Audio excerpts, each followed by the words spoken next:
Warwickshire were batting themselves into a strong position on the second day of their LV County Championship match with Somerset in Edgbaston, where Jonathan Trott, Sam Hayne and Ian Westwood were in the runs, until the visitors fought back strongly with the ball late in the day.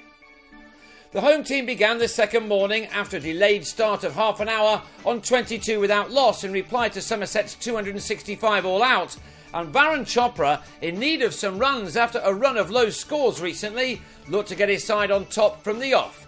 These boundaries were few and far between as the visiting attack bowled with discipline without causing either Chopra nor Westwood too many concerns.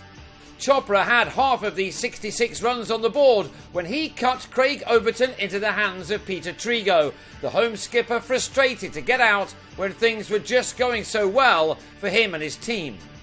It was largely a war of attrition in the morning session, Westwood with this rare boundary as he and Laurie Evans added only 18 runs in the next 10 overs.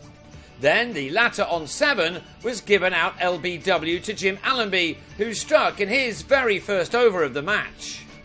The morning brought the home team 85 runs from 33 overs for the loss of those 2 wickets, Westwood batting very carefully to go to the break on 44. Jitan Patel had caused most of the damage on day 1, but Somerset spinner Abdurrahman was unable to match his efforts, with Trott playing him very well indeed. The former England man looked in good touch as he started to catch Westwood up in the early part of the afternoon, the day going along rather nicely at this stage for the home team. Westwood made it to a hard-working half-century off 150 balls, those deliveries bringing the left-hander only a couple of boundaries. It looked as if Warwickshire had set their stall out to try to bat only once in this game, taking full care and attention in getting as large a total as possible. Westwood did play a few more shots after completing his 50, eventually moving on to 66 out of a score of 161, when he was the third man to fall in the 57th over, Alfonso Thomas flattening his off stump to end a 3.5 hour knock. At this stage, Warwickshire were 104 runs behind, and it was the next partnership which saw them start to take control of this contest. Trott played a bright knock, enjoying this surface more than any batsman who'd gone before him, and his latest 50 arrived off only 61 deliveries in the over after Westwood's dismissal. Trott had found the boundary 7 times thus far. He was looking at his very best, producing all the shots that irritated so many international attacks over the years. Not all has gone his way since his retirement from the Test arena, but there was plenty to like about these shots, unless you happen to be bowling at him. At the other end was a man some have called Trott Light in the form of Hayne, a young man who turned only 20 last week and one who already has under his belt some very impressive stats.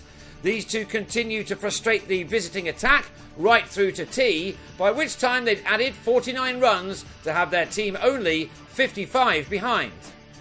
But having taken his partnership to 82 with Hayne in the day's final session, Trott was out for 87 when he edged Overton behind. He was gone with a total on 243 for 4, and his side now only 22 runs behind. But this was the start of a good spell for the visitors. Tim Ambrose was out for a duck in the next over.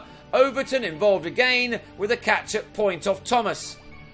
Hayne remained and went to another 50, the 9th time he's got that far in just 28 first-class innings, and he has a very good rate of turning such a score into 100. He needed 109 balls for his latest half-century, and that was his 5th 4.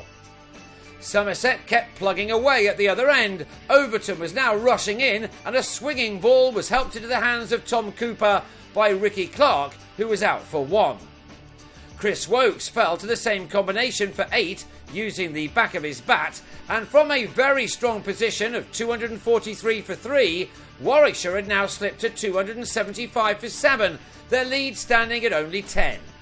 And when Thomas pushed one into the body of Keith Barker, to have him held by, yes, you've guessed it, Overton, the home team were on 282 for 8, with 5 overs of the day left. It looked as if Somerset may be able to keep the deficit to around 50, but having just taken 5 wickets for 39 runs in the space of 13 overs, They were held up by Patel and Hayne, who had other ideas, they making the most of the remaining deliveries in adding 37 runs for the 9th wicket. Hayne ending the day needing just 22 more runs to make it 6 centuries in his first-class career, with Patel blasting 22 off only 15 balls. So much for playing for stumps. It all means that Warwickshire will begin the third morning of this match on 319 for 8, which has them 54 runs to the good. There are 4 more overs to go in which more bonus points can be added.